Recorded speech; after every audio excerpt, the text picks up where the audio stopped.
Assalamualaikum warahmatullahi wabarakatuh. Salam sejahtera bagi kita semua. Baiklah, hari ini saya lanjutkan lagi materi kuliah Termodinamika Teknik Kimia 2, yaitu materi untuk minggu ke-5 dan ke-6, yaitu mengenai teori dasar larutan. Nah, di sini mungkin saya hanya meng-highlight beberapa definisi atau statement mengenai teori yang sudah saya berikan. Jadi misalnya di sini untuk potensial kimia, simbolnya itu adalah mu. Ini adalah kalau dalam rumus matematikanya do Ng dibagi dengan do Ni pada P, T, dan Nj yang tetap. Jadi ini untuk mu. Kemudian kita juga sudah memperkenalkan beberapa simbol untuk sifat larutan. Jadi misalnya untuk sifat larutan yang diberi simbol dengan M itu adalah representasi dari molaritas, sifat molar. Jadi dalam hal ini ada 3 sifat untuk larutan. Pertama, sifat larutan itu sendiri dengan simbol M saja, Kemudian sifat parsil, di mana di sini simbolnya Mi, yaitu komponen I, dan ada skrip di atas. Kemudian di samping itu sifat spesies murni, yaitu Mi.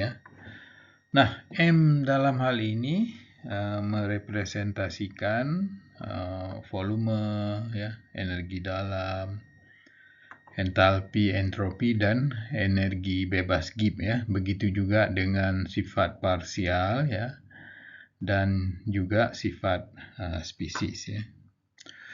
Kemudian konsepnya untuk kesetimbangan fase itu terjadi ketika potensial kimia pada fase alfa itu sama dengan potensial kimia pada fase beta. Dan kalau banyak fasenya, bisa saja itu sama dengan potensial kimia pada fase gamma dan seterusnya. Nah, mengenai sifat parsil ini, sebenarnya ini adalah bagian dari sifat keseluruhan larutan. Kalau larutan terdiri dari campuran 2 komponen, ini disebut biner, maka kontribusi dari masing-masing komponen itu akan menentukan sifat molar parsil.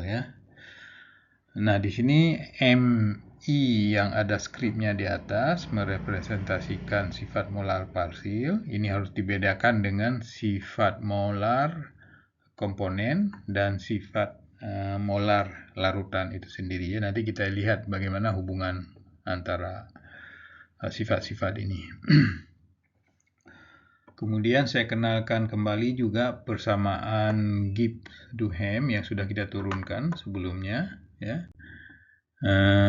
Dan untuk sifat parsil pada larutan biner,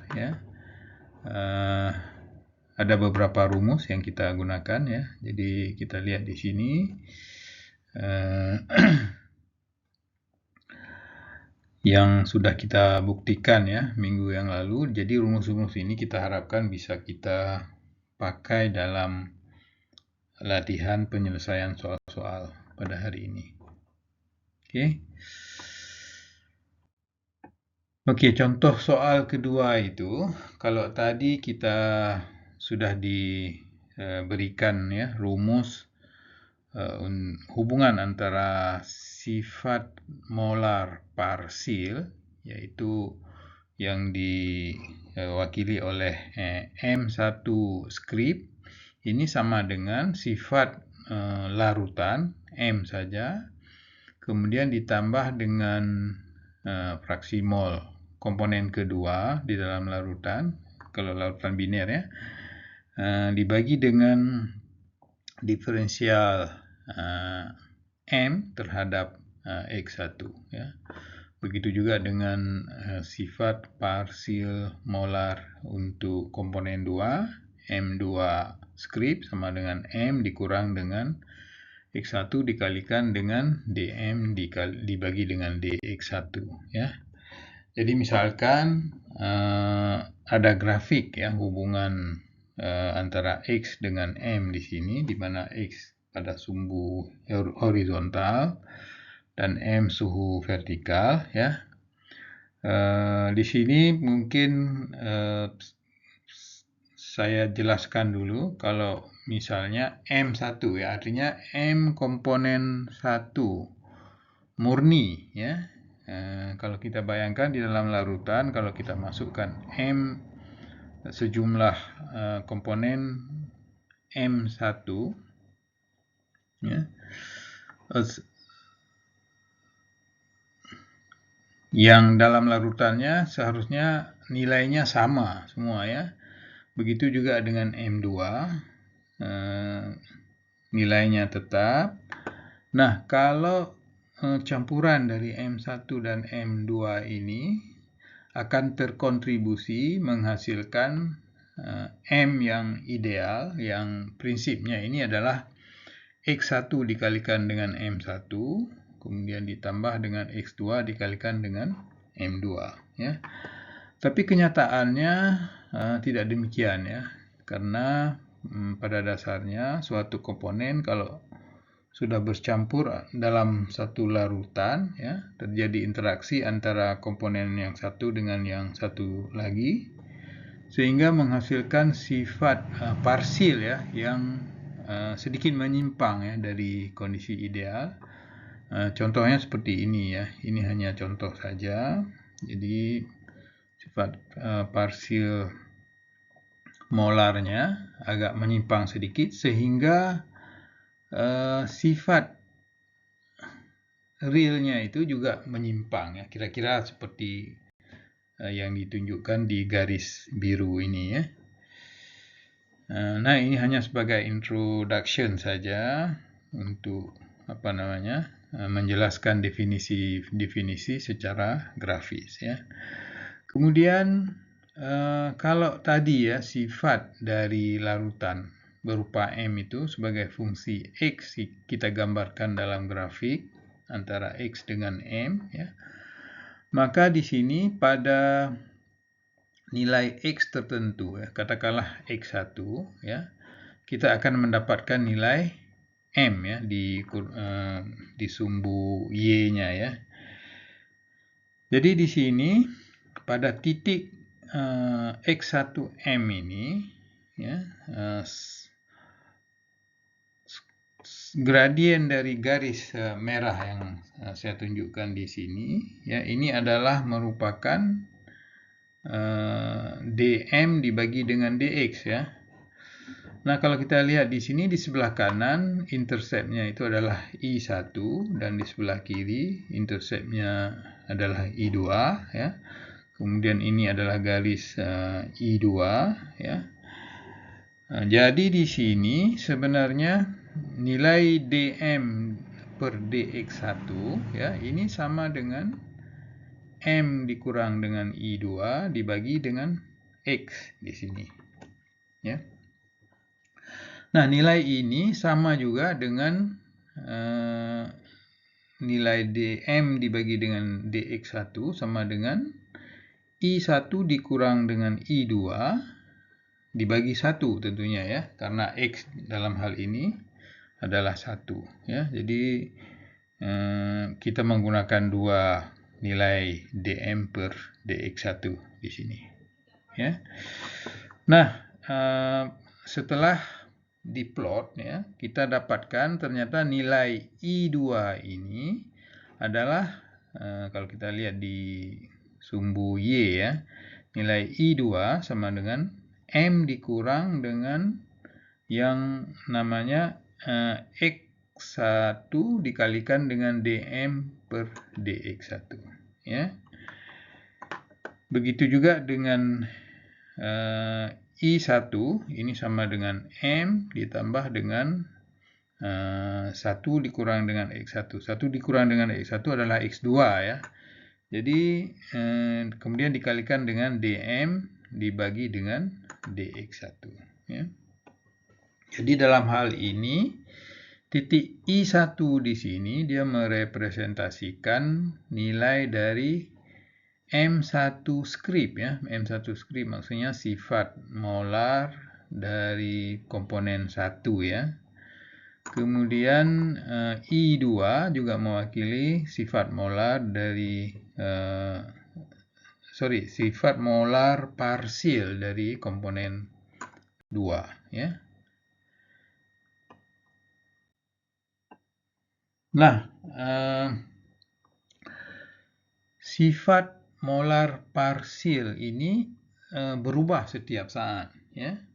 Karena ini dia tergantung dari slope atau gradien dari garis dari M1 ke M2 ini ya. Nah, nilai maksimum dari gradien itu tercapai ya apabila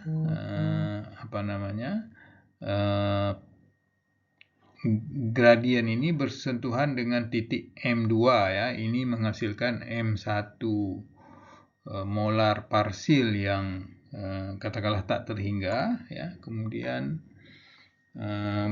begitu juga dengan M2 molar parsial tak terhingga yang ditunjukkan oleh garis merah dalam gambar ya. Nah, penyelesaian soal ini sebenarnya sudah dijelaskan di dalam buku teks ya. Jadi dalam buku teks kita lihat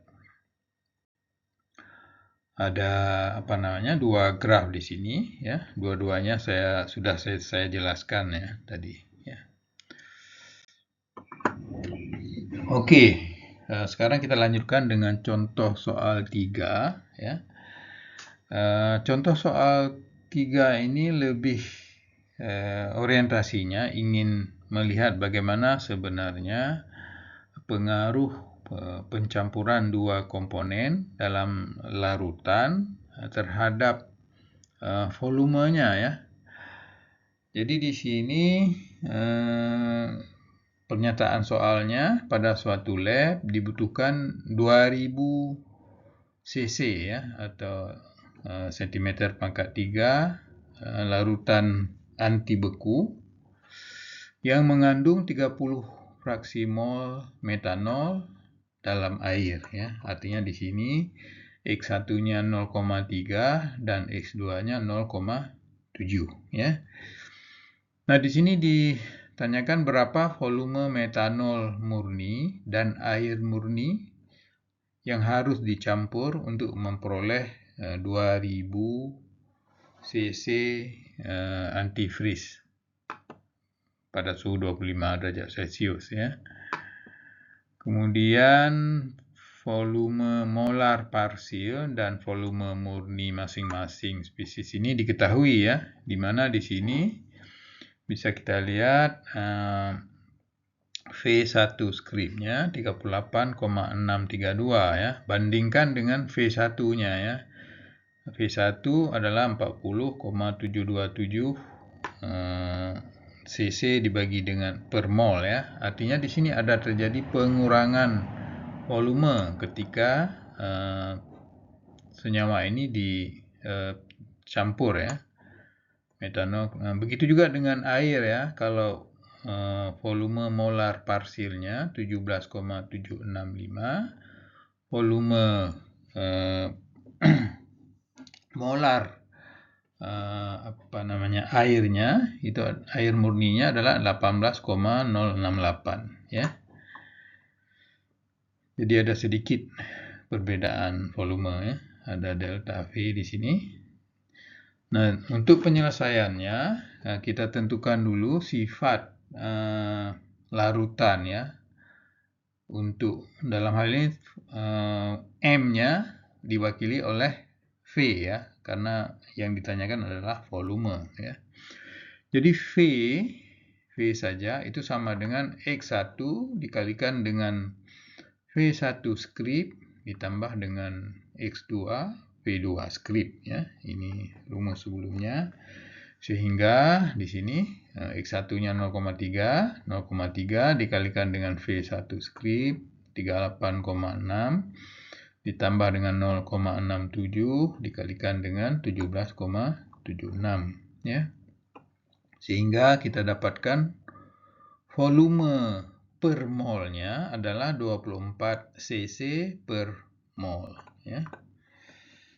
Jadi kalau 24 cc per mol sedangkan volumenya adalah 2000 cc ya, kita perlu jumlah mol keseluruhannya adalah volume total dibagikan dengan volume molar ya. Jadi sehingga kita dapatkan 83,246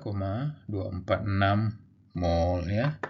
Dari 83,246 mol ini 30%-nya adalah metanol dan 70% air. Jadi untuk mol metanol 0,3 dikali dengan 83 kita dapatkan 24,974 dan begitu juga dengan mol air 58,272 mol ya. Nah, metanol dan air ini jumlah mol sekian itu kalau kita konversikan ke volume ya. Jadi volume total metanol itu adalah 24,974 dikalikan dengan volume molar murni ya 40,727 sehingga dapatnya 1017 cc.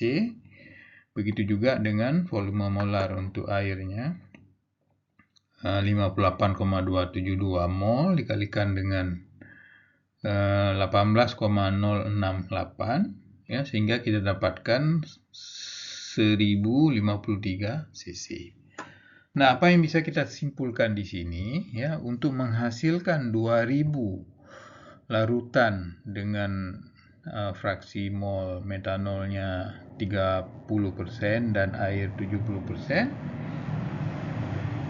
yang diperlukan 2000 yang dibuat 2000 cc, tapi yang kita perlukan itu totalnya kalau kita bisa lihat di sini lebih dari 2000 cc ya, 2070 cc di sini ya. Oke, jadi kesimpulannya kalau campuran dari dua komponen ya dalam larutan itu sifatnya akan sedikit berubah ya, mengalami perubahan. Baik, kalau kita gambarkan dalam grafik ya, kira-kira ya kita dapatkan hubungan antara X1 di sumbu horizontal dan volume molar ya di sumbu vertikal ya. Kita akan bisa menentukan ya, misalnya dalam hal ini ada simbol V1 tak terhingga ya. Ini adalah nilai yang kita tentukan tadi ya. Kemudian ada V1, ada V2 dan begitu juga dengan V ya. Jadi V ini yang garis warna biru itu mewakili volume molar larutan ya, seiring dengan perubahan fraksi mol ya, fraksi mol metanol ya. Kalau garis hitam itu adalah volume murni metanol dan V2 adalah volume murni air ya. Nah, angka-angka di sini bisa kita lihat ya, angka-angka yang kita peroleh dari perhitungan tadi ya. Kalau V1 itu 40,727 diberikan, kemudian V2 juga diberikan 18, sekian.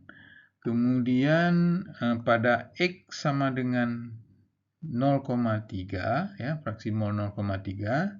Kalau kita tarik garis slope, kita tarik garis lurus ya pada titik 0,3 ya, berpotongan dengan garis V, kita akan dapatkan V1 molarnya adalah 38,632 di sebelah kanan itu, dan di sebelah kirinya kita dapatkan volume molarnya 17,765 ya, seperti yang diberikan. Nah, ini adalah penyelesaian dari buku teks ya.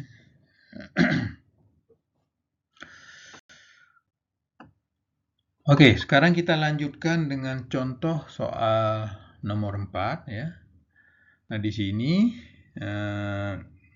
pernyataan soalnya entalpi ya. Jadi M dalam hal ini adalah entalpi ya, atau simbolnya H ya. Nah, dalam soal ini entalpi sistem cairan biner dari spesies 1 dan 2 pada T dan P tertentu adalah H sekian-sekian gitu ya.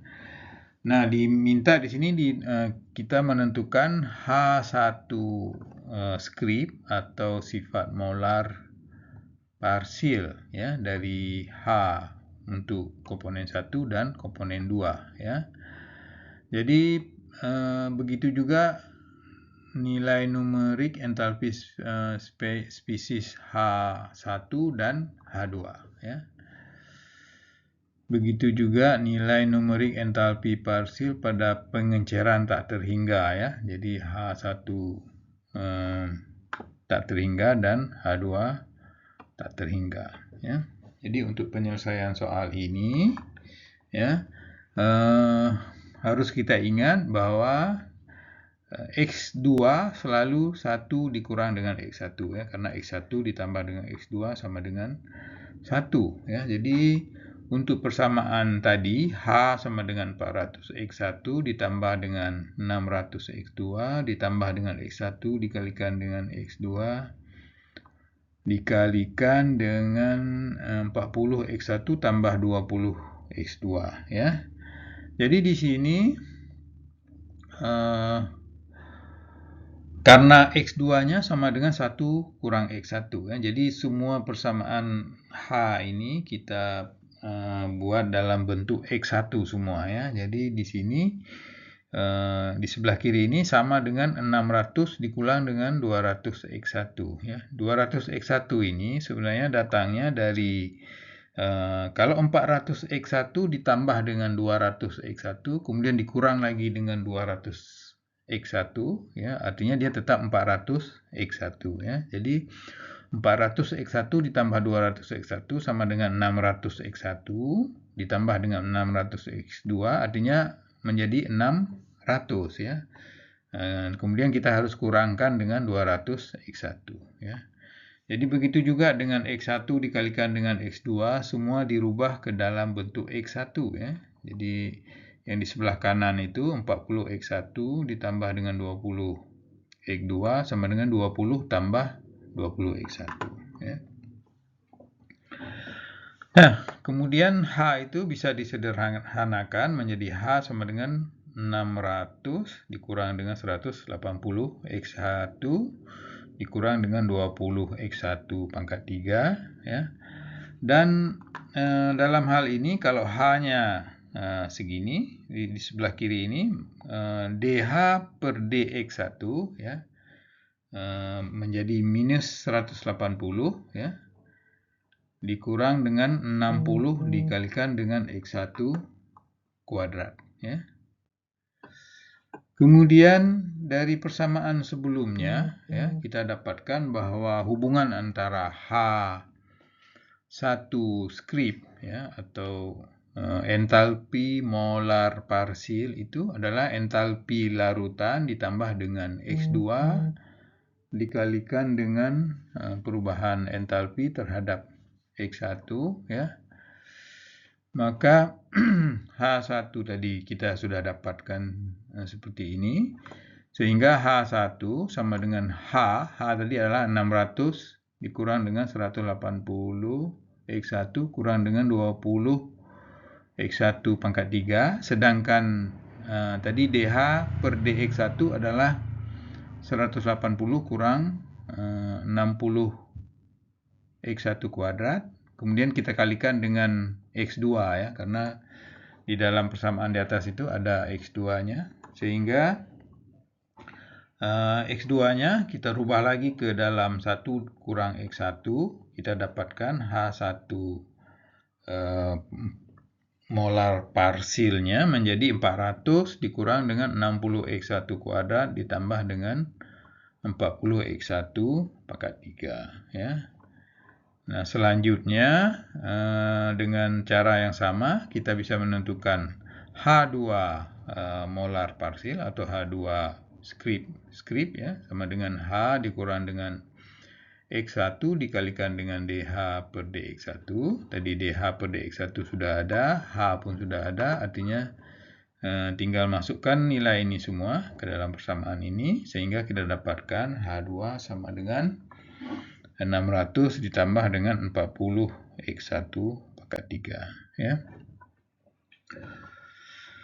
Oke, terus kita lanjutkan ya, satu contoh soal lagi.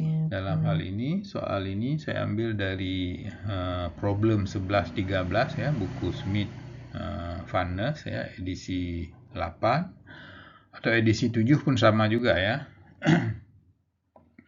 Nah, statement soalnya ini volume molar dari campuran biner pada suhu dan tekanan tertentu adalah sebagai berikut ya. Jadi di sini V-nya 120X1 ditambah dengan 70X2 ditambah dengan dalam kurung 15X1 ditambah dengan 8X2 kemudian dikalikan dengan X1 dikalikan dengan X2 ya. Jadi soalnya tentukan persamaan untuk volume molar parsil ya, spesies 1 dan 2 ya. Karena yang diketahui di sini adalah volume larutan ya. Jadi kemudian buktikan bahwa ketika persamaan ini digabungkan sesuai dengan persamaan 10-11 dari buku teks ya, maka persamaan yang diberikan untuk V dapat dibuktikan ya. Kemudian buktikan bahwa persamaan ini memenuhi persamaan 10-4 pada buku teks ya. Kemudian buktikan bahwa banyak di sini ya, dV1 dibagi dengan dx sama dengan dV2 dibagi dengan dx1 sama dengan 0 ya, nanti kita lihat. Kemudian diminta untuk memplot seperti contoh tadi ya. Nah, mungkin untuk penyelesaiannya mungkin saya percepat ya, karena sudah ada contohnya tadi ya, tapi contoh ini bisa menggambarkan bentuk soal-soal ya yang mungkin kita buat untuk tes nanti ya. Oke, untuk penyelesaian A ya. Jadi mula-mula kita buat persamaan tadi V sama dengan 120X1 tambah 70X2 tambah dalam kurung 15X1 tambah 8X2 dikalikan dengan X1 dan dikalikan dengan X2 ya. Jadi X2 di sini adalah 1 kurang X1 ya. Sehingga volumenya V itu bisa lebih sederhana ya, seperti contoh tadi. Kemudian di sini dV per dx1 ya, karena V tadi 70 tambah 50x1 ya. 70 tambah 58x1. Jadi dV per dx1-nya sudah ada 58 dikurang dengan 2x1 dikurang dengan 21x1 kuadrat ya. Kemudian kita merefer ke persamaan dalam buku teks ya, yaitu persamaan 10-15 dan persamaan 10-16 ya. Nah, ini sudah saya berikan. Sekarang kita pakai ya di sini. Jadi dalam hal ini persamaan 10-15 itu M1 script itu ya mewakili volume molar ya. Jadi M1 script sama dengan V1 script ya di sini ya. Jadi V1 script itu adalah M adalah V di sini ya. V dan V sudah ada nilainya. Jadi setelah kita tambahkan ini semua menghasilkan V1 script sama dengan 128 kurang 2x1 kurang 20x1 kuadrat dan tambah 14x1 pangkat 3 ya. Begitu juga dengan V2 ya. Dengan menggunakan rumus di atas ini, rumus 1016, V2 skrip sama dengan 70 ditambah dengan x1 kuadrat ditambah dengan 14x1 pangkat 3. Nah, itu untuk ekspresi persamaan untuk soal A ya. Kemudian dari persamaan sebelumnya, ya ini dari buku teks ya, sifat larutan M itu sama dengan jumlah sifat molar parsil dikalikan dengan fraksi molnya ya. Jadi kalau M itu, kalau campuran biner, tentu saja X1 dikalikan dengan Mi1 M1 molar parsil ditambah dengan X2 dikalikan dengan M2 molar parsil ya. Jadi di sini V1 molar parsilnya sudah diketahui tadi ya, yang tadi. Kemudian berarti di sini V itu adalah jumlah ini semua ya, jumlah dari V1 molar parsil ditambah dengan V2 molar parsil ya, sehingga kita dapatkan ya persamaan seperti ini.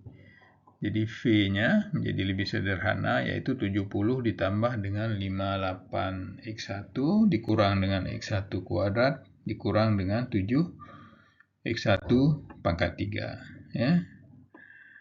Kemudian untuk C ya, kita menggunakan persamaan dalam buku teks ya, di mana di sini X1 DM1 skrip ditambah dengan X2 DM2 skrip sama dengan 0 ya. Ini dari setelah kita menggunakan persamaan Duhem ya. Nah, artinya di sini kalau persamaan ini kita turunkan terhadap dx ya. Jadi kita akan dapatkan persamaan X1 dikalikan dengan dv1 skrip dibagi dengan dx1 ditambah dengan x2 dikalikan dengan dv2 skrip dibagi dengan dx1 sama dengan 0 ya. Jadi dalam hal ini dv1 skrip dibagi dengan dx1 skrip tadi sudah dapat. Jadi v1 skripnya pun sudah ada tadi ya. Nah, sekarang ini kalau kita masukkan ke dalam persamaan di atas, maka kita akan mendapatkan ya X1 tadi dikalikan dengan dv1 skrip dibagi dengan dx1, yaitu X1 dikalikan dengan min 2 min 40x1 tambah 42x1 kuadrat ya, ditambah dengan 1 kurang x1 dikalikan dengan dalam kurung 2x1 tambah 42x1 kuadrat sama dengan 0 ya. Jadi di sini kalau masing-masing nilai ruas kiri dan ruas kanan itu harus sama dengan 0 ya. Artinya kalau x1 sama dengan 1 ya, bisa kita lihat di sini. Artinya 1 dikalikan dalam kurung minus 2 minus 40, artinya minus 42 ditambah dengan plus ditambah dengan 42, artinya di sini 0 ya. Jadi ruas paling kiri itu 0. Kemudian 1 kurang X1 nilainya sama dengan 0 ya, karena X1 sama dengan 1 ya. Jadi sudah pasti 0 tambah 0 sama dengan 0 ya. Jadi terbukti ya. Kemudian untuk pembuktian ya, bahwa dv1 skrip dibagi dengan dx1 pada x1 sama dengan 1 sama dengan dv2 skrip dibagi dengan dx1 sama dengan 0 ya. Ini mungkin nggak saya jelaskan rinci ya, mungkin nanti kalau ada waktu kuliah nanti akan saya jelaskan lagi ya. Nah, untuk memplot grafnya ya, di sini ada graf ya yang sudah tersedia di penyelesaian soal ini ya. Tapi di sini tadi karena kita sudah menentukan ya V1 script atau volume molar parsil ya. Jadi bisa ditunjukkan di sini untuk persamaan pertama V1 molar parsil adalah sama dengan 128 dikurang dengan 2x1 dikurang dengan 20x1 kuadrat ditambah dengan 14x1 pangkat 3 ya. Jadi fungsi dari x1 ya. Jadi garisnya bukan garis lurus ya, tapi garis malah pangkat 3 nih ya, tapi fungsi dari x1 ya. Oke, begitu juga dengan V2 script ya atau volume molar parsil komponen 2 ya. Ini sama dengan 70 ditambah dengan x1 kuadrat ditambah dengan 14x1 pangkat 3 ya, sudah ada di gambar ini. Dan begitu juga dengan V-nya ya. V sudah ada persamaan ya, tinggal kita gambarkan saja di dalam grafik ya. Ya, jadi saya rasa itu saja untuk penjelasan mengenai contoh-contoh soal kuliah minggu ini. Terima kasih.